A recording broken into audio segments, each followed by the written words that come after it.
Hi friends, అందరు ఎట్లున్నారు? బాగున్నారు కదా? నేను కూడా బాగున్నా. మీ సపోర్ట్ ఉంటే ఇంకా మంచిగా ఉంటా. నాకు సపోర్ట్ చేసేటోళ్ళందరికీ కూడా నేనైతే పేరు పేరున ధన్యవాదాలు చెప్తానా. అంతేకాకుండా కొత్తగా ఎవరైనా ఛానల్ చూస్తున్నట్లయితే నా ఛానల్ కొద్దిగా లైక్ చేసి సబ్స్క్రైబ్ చేసుకుంటారు అనుకుంటానా. సబ్స్క్రైబర్స్ అయితే పెరుగుతలేరు. లైక్లు కూడా కొంచెం తక్కువనే వస్తాయి. కామెంట్లు అయితే పెడతలేరు. కొంచెం సపోర్ట్ చేస్తారని అనుకుంటానా. ఇంకోటి ఏంటంటే ఇయ్యాలైతే సాయంత్రం నుంచి అంటే 6 గంటల నుంచి మొదలుపెడితే రాత్రి 10 వరకు నేనేమేమి వంటలు చేస్తానా, మా ఇంట్లో మేము ఎలాంటి ఫుడ్ తింటాం అనేది మీకైతే ఈ వీడియోలో అయితే షేర్ చేసుకుంటా. మొన్న వీడియోలో అయితే చెప్పినా కదా! నేనైతే కష్టపడ్డం, 2 తినడానికి తిండి లేకుండే, మా బాబు ఇట్లా పుట్టిండు అన్నీ చెప్పుకున్నా కదా! ఇక మరి చదువుకున్నానా లేదా, మా ఆయన ఎట్లా లైఫ్‌లో సెట్ అయిపోయినాం అని చెప్పి అయితే మీకు చెప్తా అని చెప్పినా, కానీ ఒక వీడియోల మధ్య గ్యాప్ వచ్చింది కదా! అయితే ఏమైందంటే ఇక మా బాబు పుట్టిండు. ఇక ఖర్చులైతే పెరిగినాయి గదా! ఖర్చులైతే పెరుగుతాయి గదా! ఎవరికైనా. పిల్లలు పుడితే ఖర్చులు పెరుగుతాయి గాబట్టి, అప్పుడు మా ఆయనకు 3500 సాలరీ ఉండే. ఇగ మా ఆయన ఏం జేషిండు, నేను జెప్పిన. ఏమని జెప్పిన అంటే మా ఆయనకు, మీ సార్‌ను సాలరీ పెంచమని అడుగు అని చెప్పి నేను అనడుతోనే ఇక మా ఆయన ఆలోచించి సార్‌తోనైతే మాట్లాడిండు. వాళ్ళ సార్‌తోని. మా ఆయన కూడా మంచిగా పని చేస్తాడు కాబట్టి, ఇట్లా పెళ్ళయింది సార్, నాకు బాబు పుట్టిండు, కొంచెం ఖర్చులు ఎక్కువైతానాయి అని చెప్పుడుతోనే ఇక అప్పుడు 3500 సాలరీ ఉంటే వాళ్ళ సారు 6000 వరకు చేసిండు. ఇక చేసిన తర్వాత ఇక నేను కూడా మనము గిట్ల ఖర్చులు పైసలైతే సాలరీ అయితే వస్తుంది కదా! మనము తినుకుంటా ఖర్చులు పెడితే ఖర్చులు అయిపోతూనే ఉంటాయి. ఏదన్నా అయితే మనకు చూసుకునేటోళ్ళు, ఇచ్చేటోళ్ళు ఎవరు లేరు. అందుకనే మనమైతే ఒక చిట్టేద్దాం, రూ. 1,00,000 చిట్టయితే ఏద్దాం అనడుతోనే మా ఆయనే, రూ. 1,00,000 చిట్టా ఎక్కడి నుంచి వత్తయి, ఎళ్తాయా అనేటోడు. అంటే నేననేదాన్ని, ఎందుకెళ్ళేయి, మన ఖర్చులు తక్కువ చేద్దాము.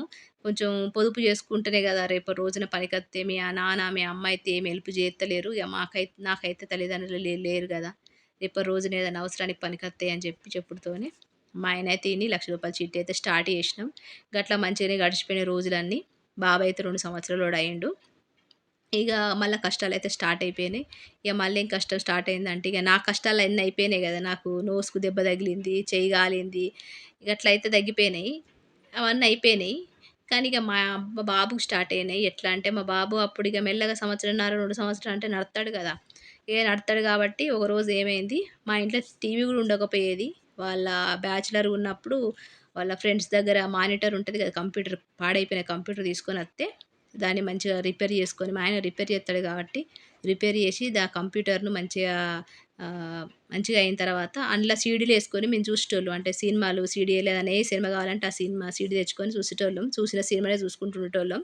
గట్లా ఒకరోజు ఏమైంది, చూత్తా అంటే టీవీ చూత్తా అంటే పండుకొని టీవీ చూత్తాడు మా ఆయన రాత్రి 10:30కు. కాళ్ళు చాపుకొని టీవీ చూత్తరు కదా బెడ్ మీద.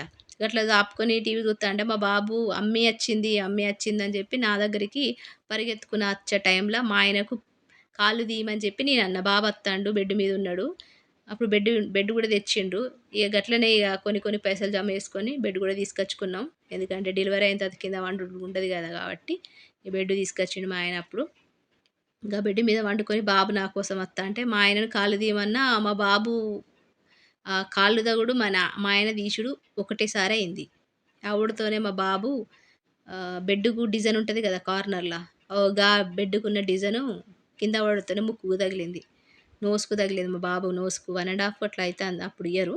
నోస్‌కు తగులుతూనే నోస్‌కున్న 2 కళ్ళ మధ్య నోస్‌కు ఎముక ఉంటది కదా! ఆ ఎముకది ఆహ్, పగిలింది. అంటే క్రాక్ అయింది.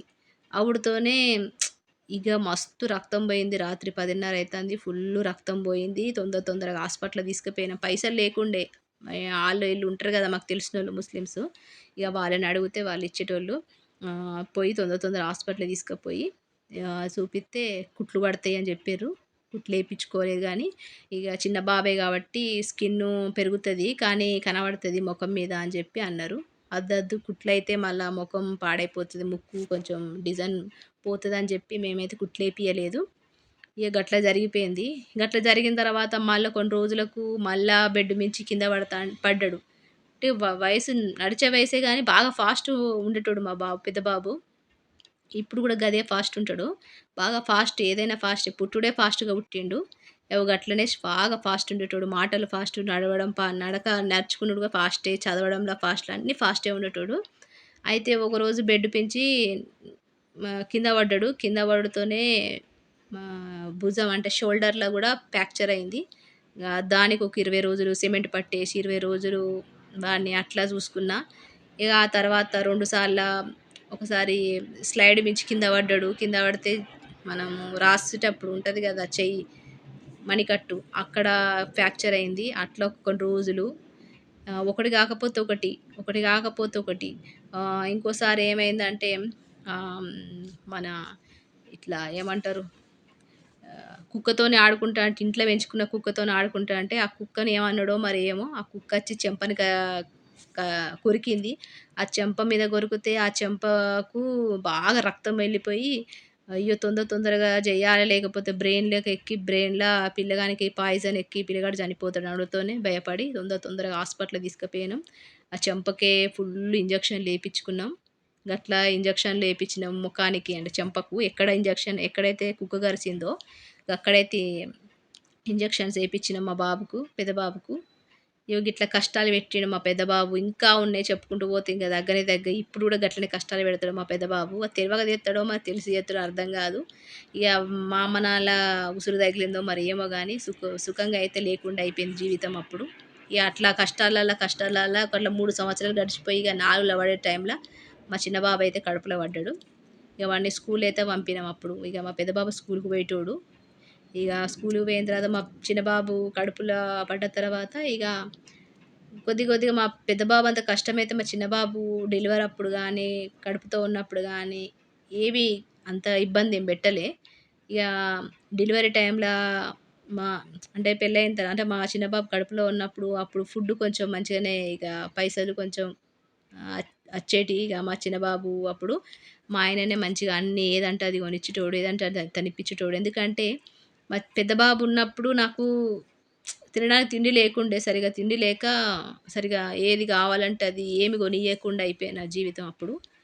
ఇప్పుడైతే మా పిల్లలకు పొంగనాలు, పల్లి చట్నీ చేసినా ఇగ వాళ్ళైతే తింటార్రు. ఇక్కడ ఫ్రూట్స్ తీసుకొచ్చిండు. ఇగ దీంతోనే నేను ఇయాల ఫ్రూట్ సలాడ్ లెక్క చేత్తానా నైట్ డిన్నర్ కోసం. అయితే ఇగ మా పెద్ద బాబు అప్పుడు తినడానికి తిండి లేక సరిగ్గా తినకపోగా మా బాబు అట్లా పుట్టిండనుకున్నా.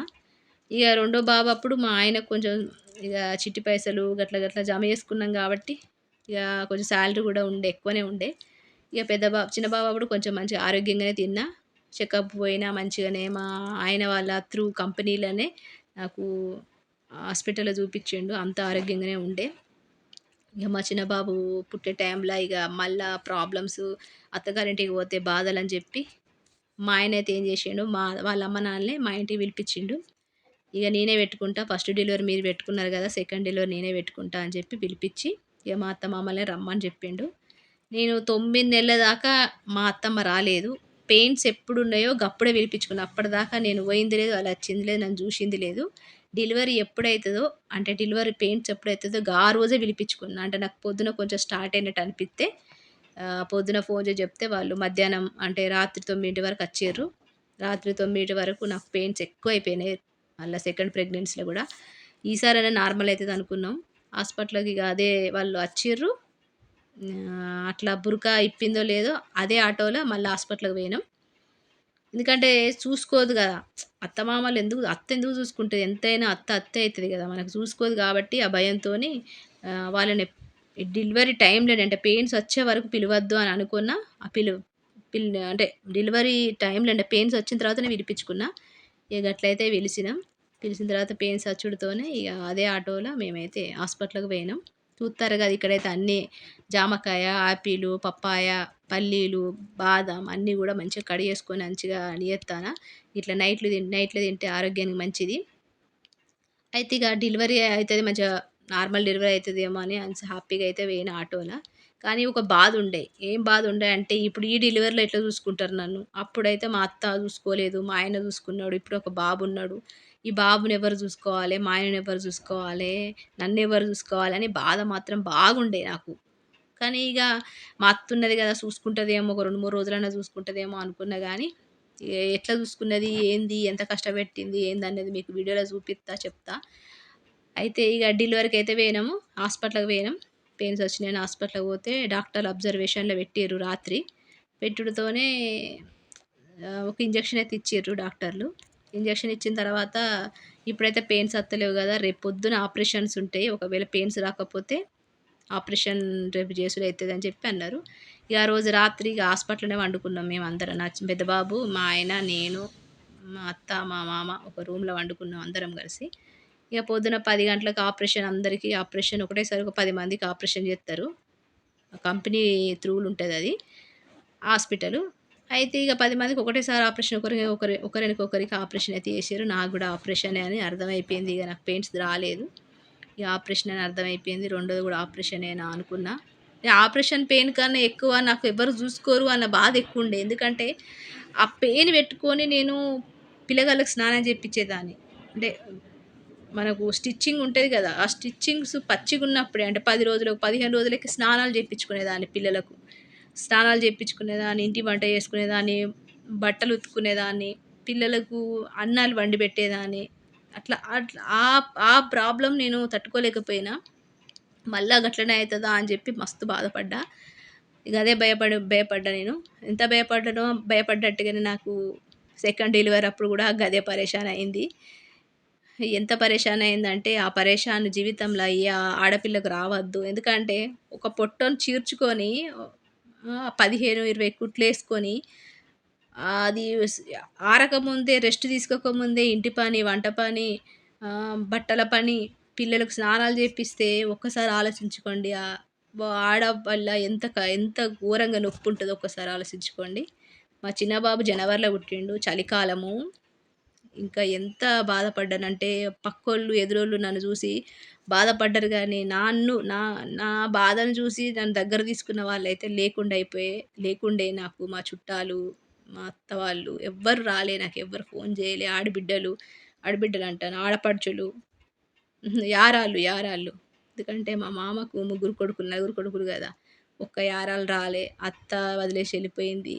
చూసుకోనని బాగా కష్టాలు పడ్డా. రేపు జెప్తా అసలు ఏమైందన్నది మీకు. ఉంటా మరి. నమస్తే.